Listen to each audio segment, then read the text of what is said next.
الذنب عقوبته ما داهدو ayadoo adduunka lagugu soo dadajinayo ayaa aakharana lagu kaydinaya labada loo soo kaadari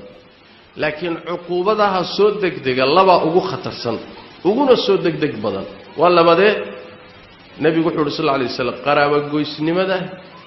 iyo baqiyiga gardarrada inaad dadka gardaraysato iska maagto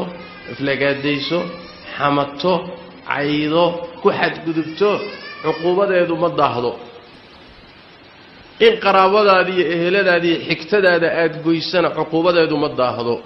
aakhiraba lagu la sugi maayo adduunka in laga gooyo waa iyadoo aakhirana lagu la sugayo عقوبته jirto ba hadana adduunkana soo degdegaysa marka is khatar is gelinina khatar inaan is gelinin waxa laga yaabaa in guriga laga galo waxa dhici karta in caafimaadka laga galo waxa dhici karta caruurta in laga galo waxa laga yaabaa ruux muslimood ku xadgudubtay maalin cuquubo ka dhalatay inay kula abtirsato